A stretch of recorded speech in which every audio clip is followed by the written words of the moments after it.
All right, and we are live. Welcome back to the AI Chef Studio. Good to see you, Chef Kevin. How you doing? Yeah, no, I'm doing well, Chef David, and you were just doing some traveling to the wonderful Barcelona. So how was that? Yes.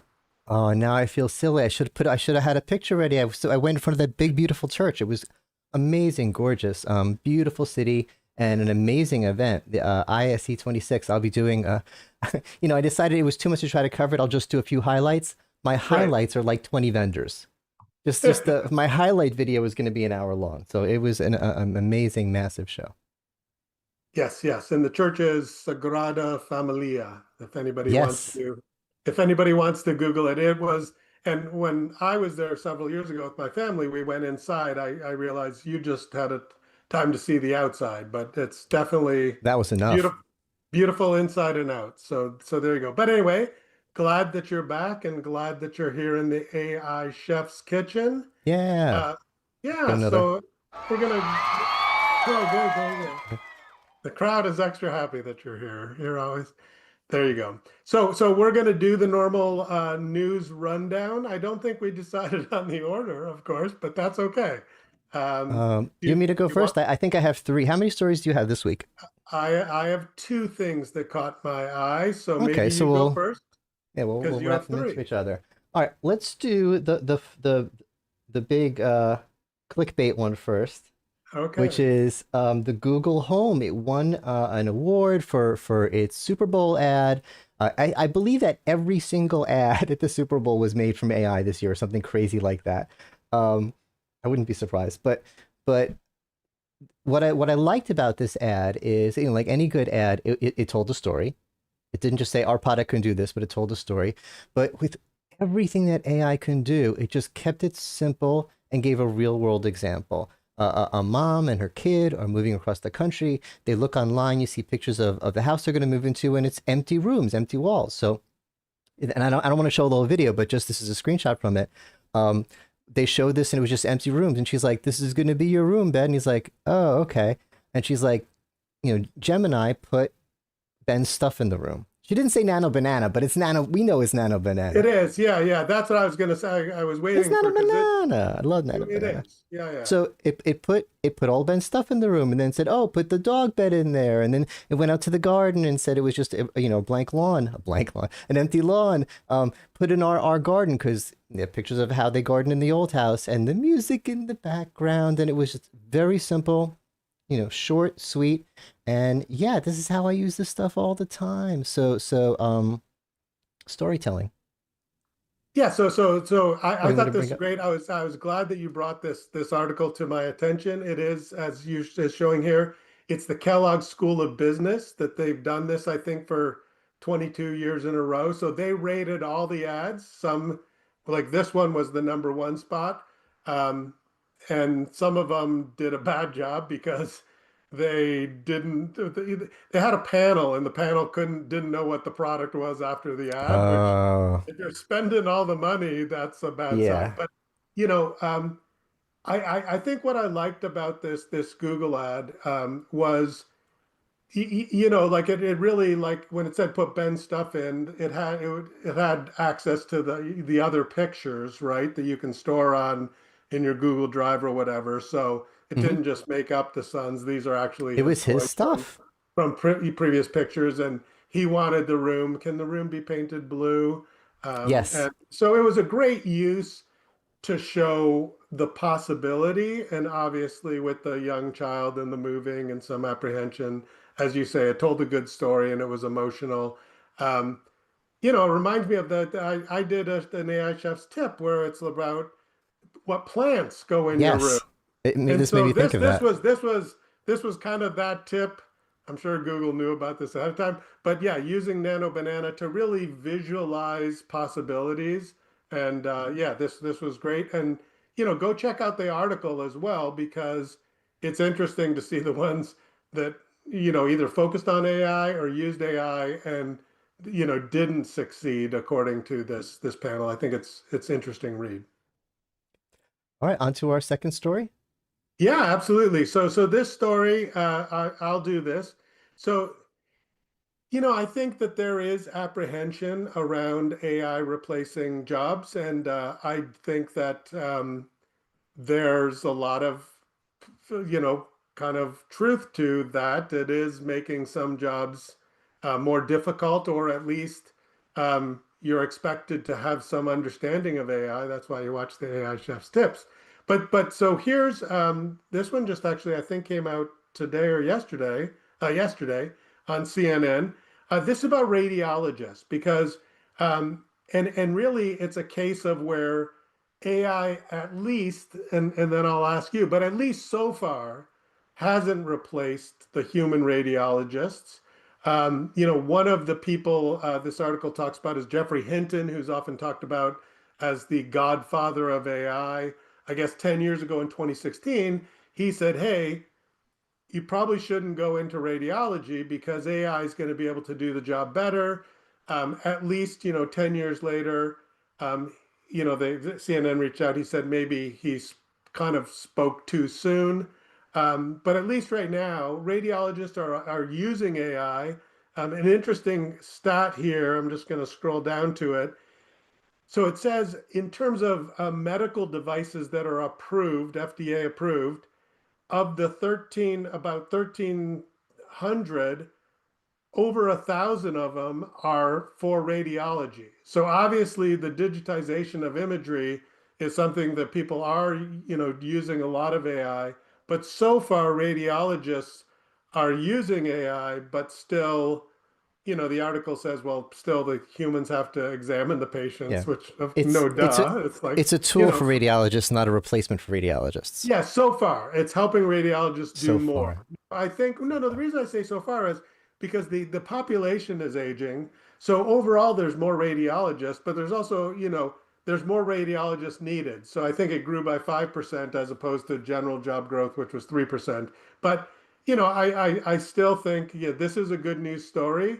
I'm going Yeah. to say so far, but maybe Jeffrey Hinton, we'll have to check back in another 10 years. But anyway, I thought that was interesting. What do you think, Chef David? Do you think is it just the timing thing, or is the prediction wrong, and you think, we'll always have radiologists as many 10 years from now? I, I want to say the latter, but I think it's the former. I think right now, these things can, whatever they do, they can scan faster, look quicker, but they just bring the results to the attention of the human because we don't trust them yet. But in Right. 10 years, when these things have gone 10, if they go 10 years without making a mistake and they're perfectly detecting everything, and every time the human is just at this point going, check, check, check. Right. At that point, you won't need the human. And 10 years is a long time.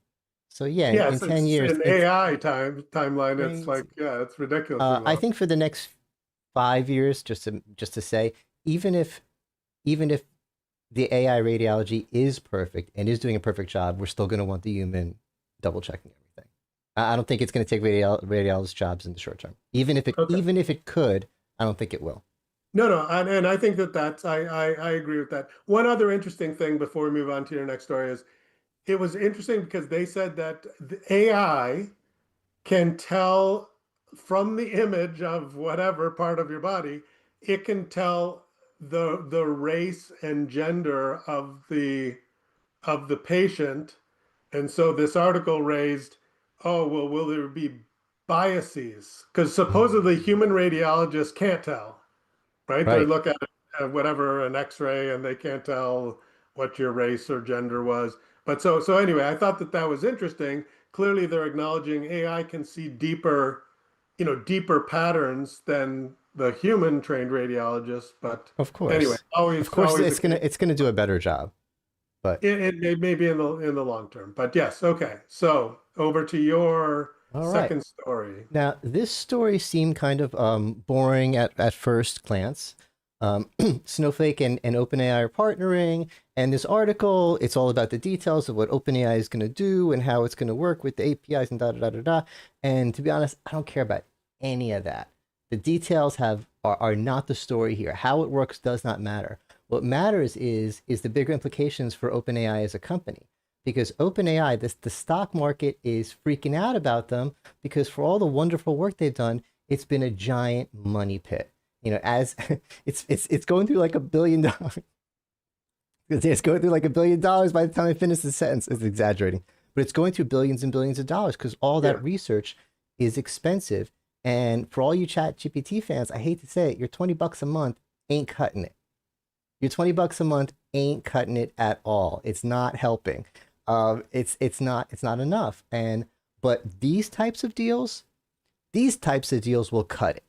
These types of deals are worth a lot more than. And it's another thing is they're relying on your $20 a month, and all of a sudden the free Gemini is kind of just as good as the paid Chat GPT some days, depending on which version is upgrading at what time. Yeah.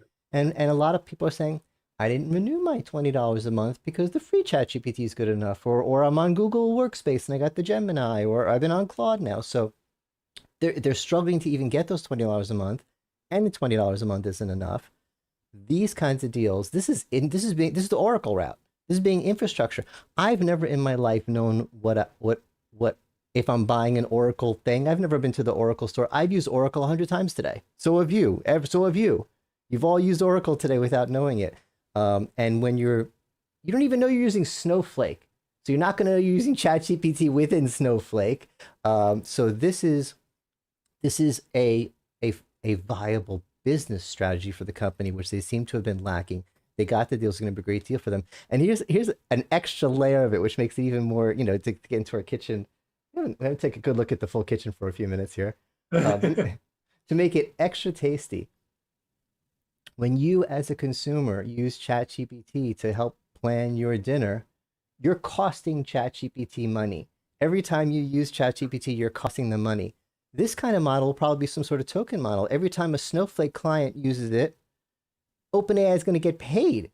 So they're going from having to pay for you to use their service to getting paid for you using their service. So in terms of the way the revenue flows, and in terms of this being finally a way for, I think their investors are going to be very, very happy about this. Thoughts?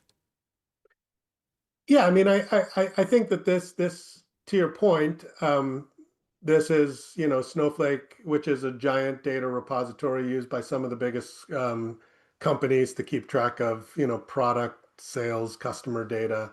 And now, through it, you can, you know, uh, reason over that using ChatGPT AI. I think OpenAI, like, has an API model, and, I don't know, I didn't look up ahead of time kind of the revenue through there, but to your point, I think that that is predominantly where they're going to get revenue because, it gets embedded in all kinds of products like, your any kind of software application, the developer may choose to use the OpenAI, and then they're paying it, and may pass that cost along to you through consumption billing, or that software vendor may try to make the per user cost sufficiently high that they can cover the cost of goods sold. Um, but the thing is yeah, and I know the stock market is hammering some of these AI companies, and that'll be a segue into my next story. Um, but the truth of the matter is, I think in any disruptive industry, you know, the there's that first mover advantage, and I think all the AI companies are spending ridiculous amounts because they're trying to figure out what the model is, and I think that once someone, whether it's, artificial general intelligence, or once they figure out what people are willing to pay for, their bet and the longer term investors' bet is, yeah, those hundreds of billions of dollars that they invested in infrastructure, now all of a sudden it's like, I don't know, like electricity, like, it's like now it's everywhere doing It's everything, and infrastructure. no one could live without it, right? So I think that, yeah, but with that, if you're okay, By let's the way, go. nice wrap up. There you go. Let's go to the next story of mine, which is, related. So this January 28th, Microsoft had their FY26 quarter two earnings release, lots of details. But if you go into the transcript here, one of the things is they, for the first time, I think, publicly talked about the number of paid Copilot seats. And so they had 15 million paid Copilot seats. Now, you know, Microsoft has been banging the drum, doing everything they can to get people to pony up to $30 per user per month for these, commercial Copilot seats. And to date, they've got 15 million, which represents 3.3% of the paid commercial Office seats. So that's small. Um, so 2 points.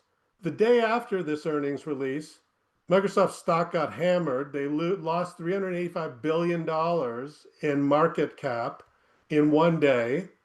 Um, I don't think it was necessarily this. I think investors also reacted to the fact that they have $45 billion of unrecognized revenue from the previous story from OpenAI.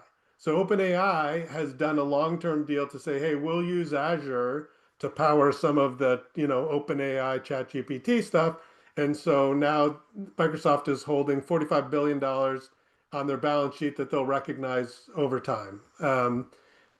So anyway, I don't know that investors liked that.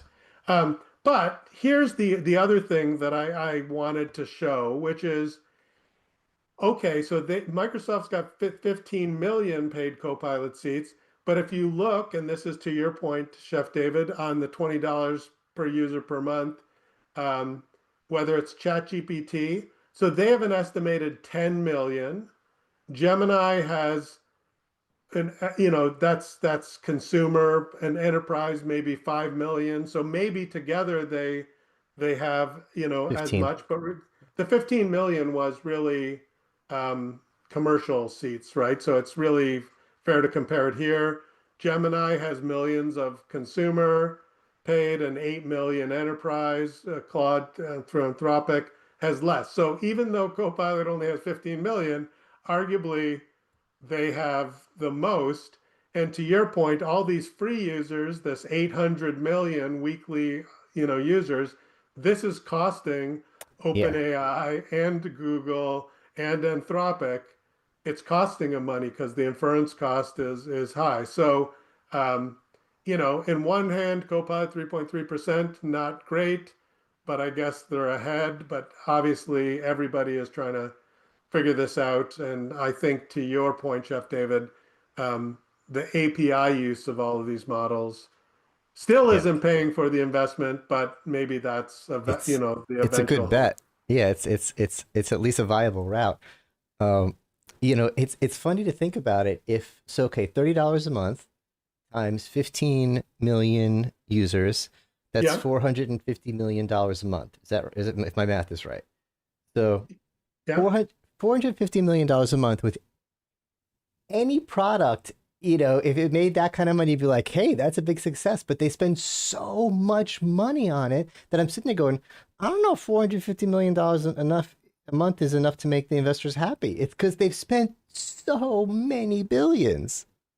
Well, and I think that so this is the reverse part of like why users are having a tough time ponying up the $30 per user per month because it's that return on investment equation, right? And so that's really why it's not that Copilot and all of these tools doesn't provide value. It's just that you know, customers are struggling to figure out, it's $360 a year per user for Copilot.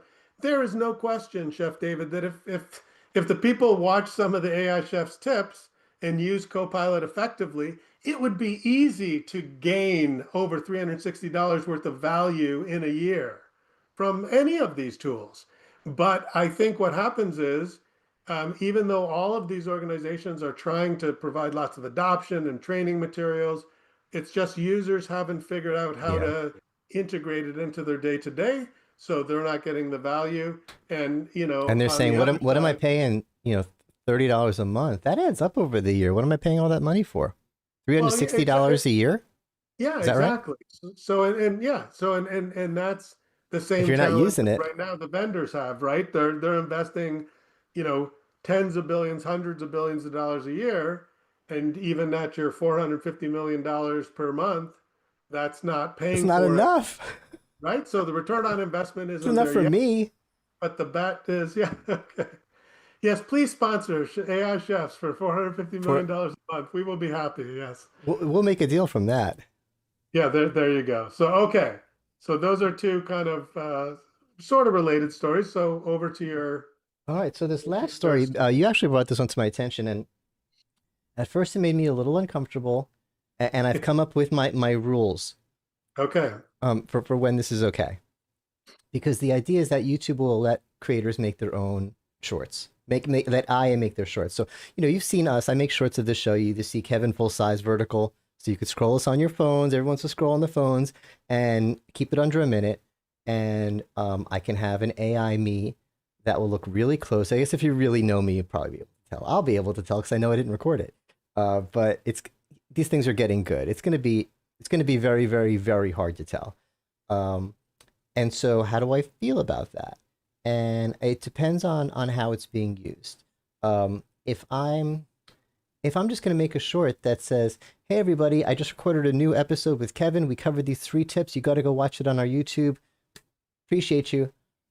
I have it scripted. It's what I'm going to say. And if I have the flu and I look horrible, if an AI me says that, and it's what I was going to say anyway, the way I was going to say it, I'm not faking. I'm not pretending to be something I'm not. I'm just saving time or just masking my cold. I think that's okay. A better example, there's a guy on YouTube. If you look up Justin Guitar, he has a bunch of free guitar lessons. I've watched a bunch of them. It's been up there for like 10 years, so they're old YouTube videos. They're probably not chaptered and all the good stuff that we do with our videos these days, but there's a lot of them. And what if he had AI watch them all, scrub them and learn from them all, and make a little 30-second vertical of him saying, "Hey, I have a video on the pentonic scale and why it's so cool and important. Please go watch the full video." Not him playing, not him pretending to do something that he's not doing, but just a short to promote each video. That would save him a year's worth of recording Hmm. time. And it would be fake, but it wouldn't be tricking me. It's not him doing something he couldn't do or saying something he wouldn't say. It's just having the AI do it to make it faster. So for those kind of uses, I'm okay. But for this kind of, well, it's not saying for long form content. This it's us. It's me and Kevin. This would make me uncomfortable if we were faking all of this. For Right. this, I want it to be me. And you mentioned, and this is what really got me thinking. I'm sorry, I'm totally dominating the conversation here, but I guess I No, would no, like this. good, good. You said, would you use it for your guitar channel? Right.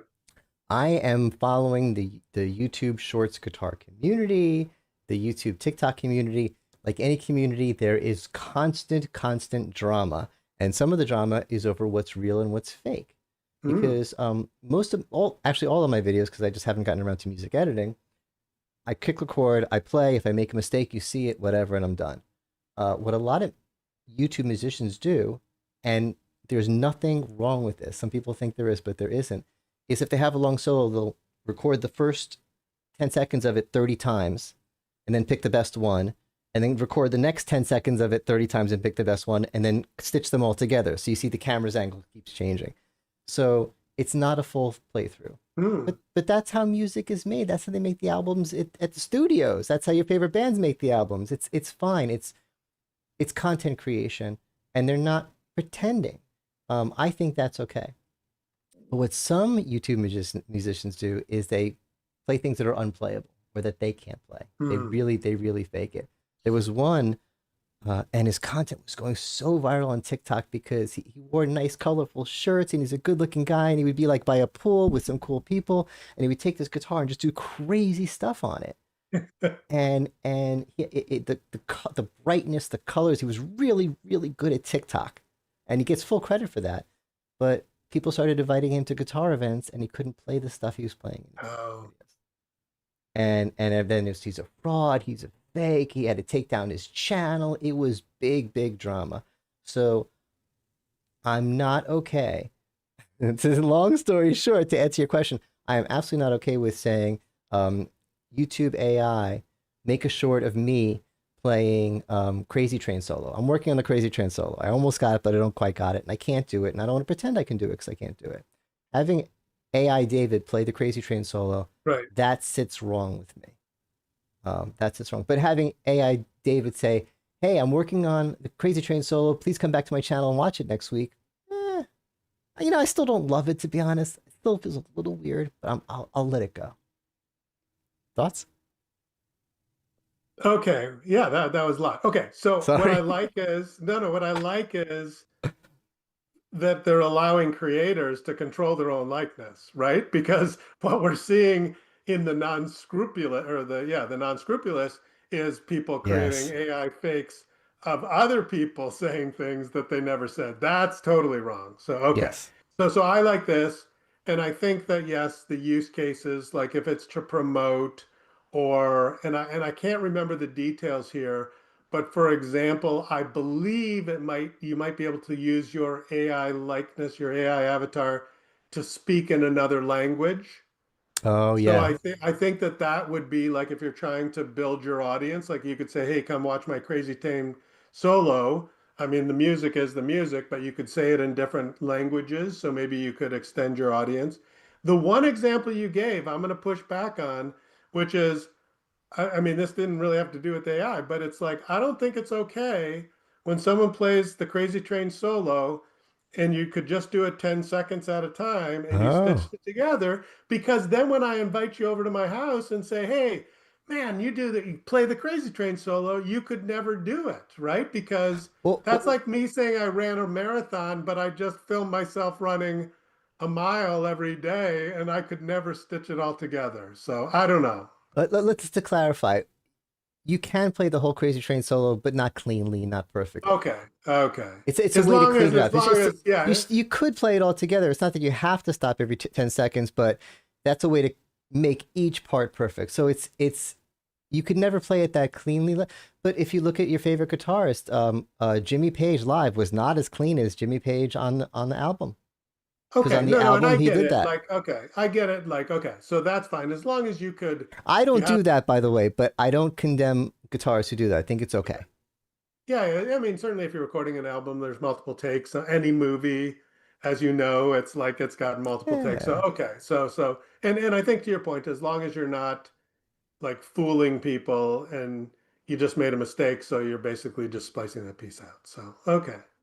yeah, But cleaning it yeah, up. lots of, I think the thing is AI, like all the stories, AI gives us additional capabilities. Sometimes we got to figure out, all the time, we got to figure out what to do with it. What's ethical?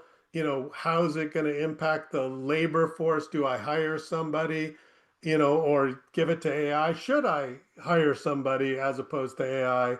I mean, I think all the stories kind of had that theme, some more serious than others, but I think we're all as individuals, as corporations, as society, we're trying to figure out how to use this AI for good, not evil. So Awesome. Oh, go be that, good. Don't that gets use a AI for evil. that's a little applause. All right, great wrap up and another great episode. Thank you, Chef Kevin, Yeah, and thank you, Chef David. thank you everyone. Let's find our end button for watching. We'll see you next week.